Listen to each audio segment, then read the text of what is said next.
Today, it was Attorney General Pam Bondi's turn in the hot seat. And this woman, she's something. This is the kind of woman who, if you lived next door to her, you'd move. You wouldn't even argue with her. You wouldn't you'd just relocate and never go back to the block. Pam Bondi, who famously said back in February of last year that she had Epstein's client list sitting on her desk. Somehow that list disappeared because those names are now redacted, and this hearing has been on the books for weeks. But the stakes were especially high for Pam because there are reports that Trump was complaining about her for not doing enough to punish his enemies or administer his enemas. So Pam Bondi... Yeah, things are very fluid. They're moving very quickly, but I am told that Pam Bondi has been officially fired. She's out of her role. Now, where she goes next, that is a question mark. I was told in the meeting or in the conversation President Trump had with Bondi yesterday, he floated the idea of a judgeship as a potential landing place for Bondi. And in the interim period, while they are figuring out who is going to take over as Attorney General,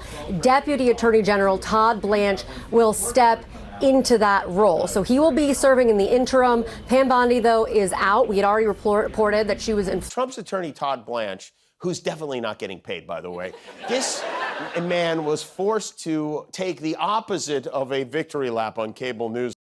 Blanche said Trump himself helped to direct his defense strategy, which explains why it worked so well. It was Blanche's idea to not put Trump on the witness stand. It was Trump's idea to sleep and fart through the whole trial. But I get a kick out of Todd Blanche. He'd just stand there scowling while Trump yelled. He wouldn't say anything. He always looked like the guy waiting outside the bathroom stall who really has to go. And who would hire a lawyer named Todd? I mean, no offense, but we have a dog named Todd. I wouldn't hire him as my... And with the trial now behind us, we put together a short video to honor both Todds. It's a disgrace to the New York state and city court system. And all of the cases are, frankly, all of them are.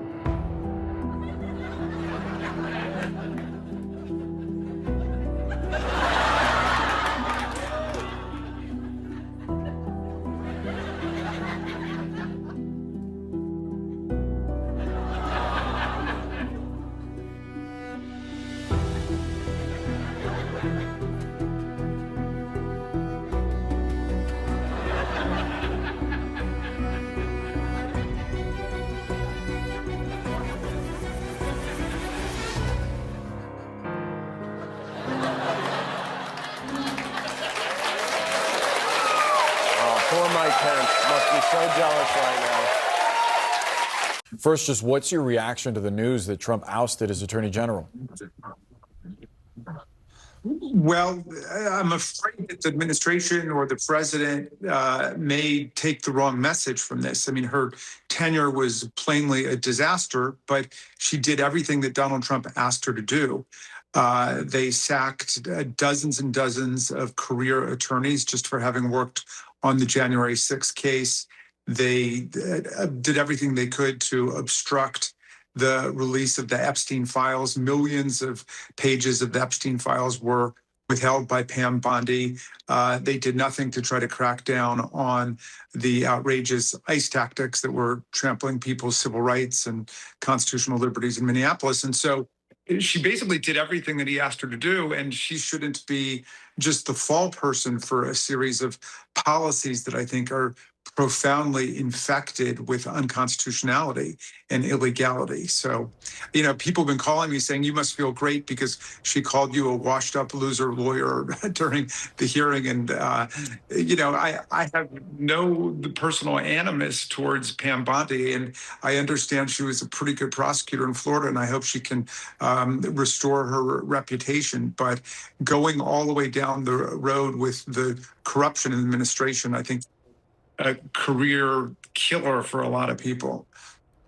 I wonder, Congressman, what you make of the timing, in part because it was only yesterday that Bondi had summoned the head prosecutor overseeing an investigation into whether former CIA Director John Brennan made false statements to Congress about a years-old intel assessment of Russian meddling in the 2016 election. Our reporting indicates that Bondi was trying to communicate to that prosecutor that she believed that he was slow-walking that investigation and that she wanted to see some development in the case.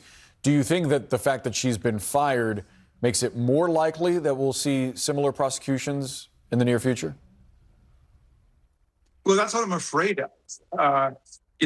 She turned the Department of Justice into Donald Trump's vendetta factory. And, whether we're talking about, the FBI director, Comey, or we're talking about the New York prosecutor, Letitia James, or we're talking about members of Congress like Maggie Goodlander. They thought that their job was basically to go out and investigate and prosecute Donald Trump's chosen foes, regardless of whether or not they've done anything. And that's why, there's a record number of judges just castigating and excoriating the Department of Justice, Pam Bondi, and these lawyers for their absolute improper behavior in court and outside of court. And I hope that Donald Trump doesn't continue down this road. It'll just ruin some other lawyers' careers. And it doesn't give me a lot of comfort that it's Todd Blanche, who's now the acting Attorney General of the United States. This is the guy who transferred Ghislaine Maxwell from the higher security prison to the low security prison camp in Texas, and has arranged for a very sweet landing for her there. I do want to ask you about Blanche and potential replacements for Bondi, but one more question on her, because she was supposed to appear on April 14th for a deposition before the House Oversight Committee. Ranking Member Garcia says that she still has to appear. James Comer, the chairman of that committee, has said that he's going to counsel with other Republicans on the panel to determine next steps. Nancy Mace, who initiated the call for Bondi to testify before them, says she still believes that it's on. But we are hearing indications from behind the scenes, including from CNN's Caitlin Collins, that part of the reason that Bondi is leaving the position is directly tied to the White House wanting to avoid her testifying before Congress. What do you make of that? Well, a legal subpoena is a legal subpoena, and she has the responsibility and the duty to appear. It may be that Chairman Comer, in his utterly invertebrate subservience to Donald Trump and the administration, will see if he can get enough Republicans to vote to withdraw the subpoena. But I believe that my colleague, Ranking Member Garcia, is absolutely right. That subpoena is still valid, and she needs to appear. What do you think the future is of the Epstein Files investigation with Bondi now out of the picture? Well, the president might be taking from all of this the idea that he needs a more skilled fighter on his behalf. But in fact, he should take it as a sign that the country has had enough of all of the obstructionism and all of the cover-up. We passed a law for a reason. We want every single one of those files released. We want only the names of victims redacted and not the names of the potential co-conspirators and enablers, which is what they've done. So we'll see whether they continue to dig even deeper in this betrayal of the federal law and justice. They've turned the Department of Justice into this the political law firm for Donald Trump, and they need to perform a 180-degree turnaround from that. And we'll see if there are enough cool heads in the White House to understand what's really gone wrong. Donald Trump fired his attorney general again. Let that sink in. Pam Bondi, once called a great American patriot and a loyal friend by the very man who just showed her the door, was pushed out, with Deputy Attorney General Todd Blanche named as acting replacement.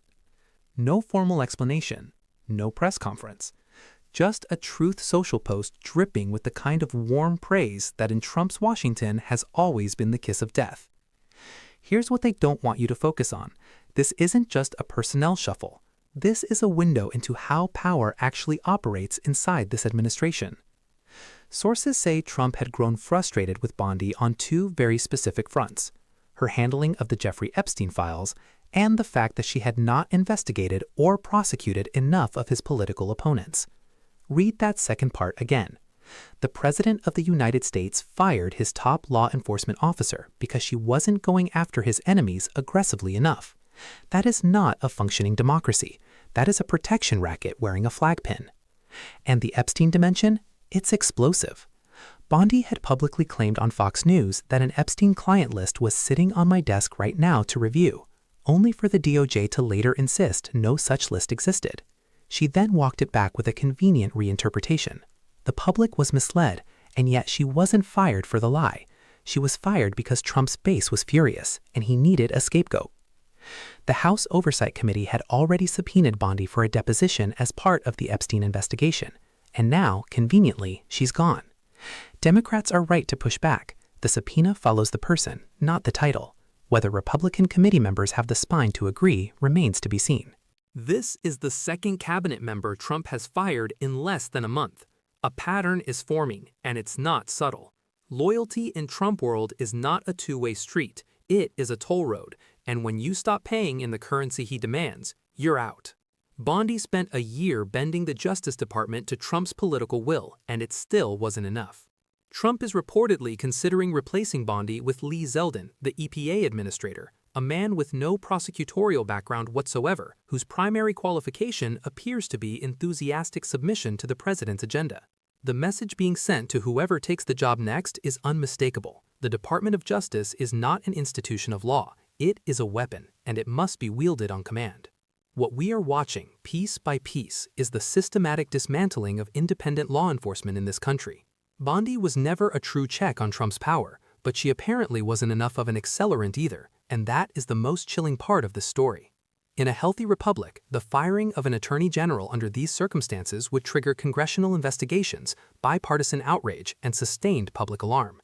Instead, we get a Truth Social post, a pat on the back, and the quiet sound of another guardrail being removed. History is watching. The question is whether we are.